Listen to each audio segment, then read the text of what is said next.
পুজো আসছে আসছে থেকে হঠাৎ করেই পুজোটা যেন শেষ হয়ে গেল। আজ একাদশী। আজও কিন্তু বিভিন্ন জায়গায় বিসর্জন হচ্ছে।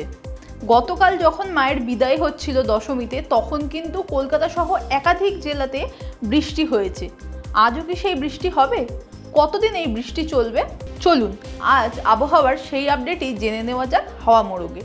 আপনাদের সঙ্গে রয়েছি আমি ইপসা। প্রথমেই যে কথা বলছিলাম যে বৃষ্টির কিন্তু আবার একটা সম্ভাবনা রয়েছে, তার কারণ পুজোর আগে থেকেই আবহাওয়াবিদরা বলছিলেন যে একটা নিম্নচাপ তৈরি হচ্ছে এবং এই নিম্নচাপের প্রভাবে আবার বৃষ্টি হতে পারে।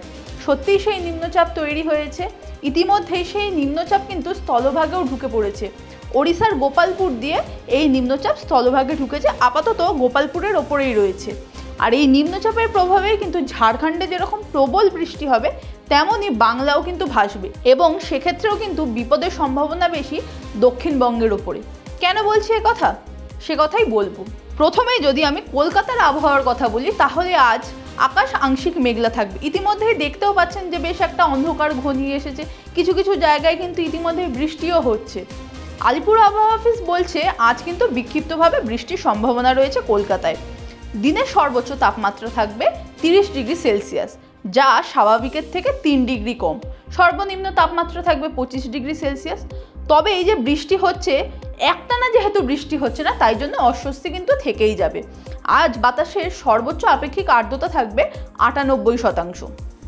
কলকাতায় যেরকম বৃষ্টি হবে, তেমনি দক্ষিণবঙ্গের বাকি জেলাগুলিতেও কিন্তু প্রবল বৃষ্টির সম্ভাবনা রয়েছে। হাওড়া, হুগলি, উত্তর 24 পরগনা, দক্ষিণ 24 পরগনা, পুরুলিয়া, এই সমস্ত জেলাতেই কিন্তু আজ বিক্ষিপ্তভাবে হালকা থেকে মাঝারি পরিমাণ বৃষ্টির সম্ভাবনা রয়েছে। কোনো কোনো জায়গায় ভারী বৃষ্টিও হতে পারে। আবার বীরভূম, ঝাড়গ্রাম, পূর্ব ও পশ্চিম মেদিনীপুরে কিন্তু আজ ভারী থেকে অতি ভারী বৃষ্টির সম্ভাবনা রয়েছে এবং এই বৃষ্টির প্রভাব কিন্তু আগামী 3 দিন চলবে।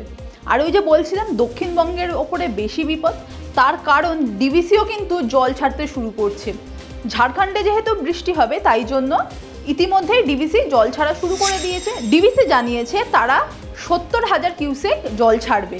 তার ফলে বুঝতে পারছেন তো, যদি এত জল ছাড়া হয় আর বৃষ্টিও হয় সঙ্গে সঙ্গে, আবার কিন্তু একটা প্লাবনের আশঙ্কাও থেকে যাচ্ছে। উত্তরবঙ্গের ওপরে যে বৃষ্টির ফাড়া কেটে গেছে এমনটা কিন্তু নয়। দক্ষিণবঙ্গে যেরকম বৃষ্টি হবে, তেমনি উত্তরবঙ্গেও ভারী থেকে অতি ভারী বৃষ্টির সম্ভাবনা রয়েছে। ইতিমধ্যেই 3 জেলায় কিন্তু কমলা সতর্কতাও জারি করা হয়েছে। দার্জিলিং, জলপাইগুড়ি ও কোচবিহারের ওপরে কমলা সতর্কতা জারি করা হয়েছে। সেখানে আজ ভারী থেকে অতি ভারী বৃষ্টির সম্ভাবনা রয়েছে। উত্তরবঙ্গের বাকি সমস্ত জেলাতেও কিন্তু ভারী থেকে অতি ভারী বৃষ্টি হতে পারে এবং সিকিমেও কিন্তু খুব বৃষ্টি হওয়ার সম্ভাবনা। এর ফলে পুজোর শেষেই যারা ঘুরতে গিয়েছেন তারা কিন্তু বিপদে পড়তে পারেন। দার্জিলিংয়ে যেরকম ধস নামতে পারে, তেমনি সিকিমের বিভিন্ন রাস্তাতেও ধস নামতে পারে। ইতিমধ্যে বেশ কয়েকটা জায়গায় কিন্তু ধস নেমেও ছিল পুজোর মধ্যে। আপনারা অনেকেই দেখেছেন যে NH10 এর রাস্তাও বন্ধ হয়ে গিয়েছিল ধসের জেরে। সেই ধস এবং হরপাবানের আশঙ্কাও কিন্তু উড়িয়ে দেওয়া যাচ্ছে না। আবহাওয়াবিদরা বারবার করে বলছেন এই সময় উত্তরবঙ্গের আবহাওয়া খুব খারাপ হতে পারে, পর্যটকরা বিপদে পড়তে পারেন। আবহাওয়ার এই ধরনের আরও আপডেট জানতে চোখ রাখুন TV9 বাংলা ডিজিটালের পর্দায়।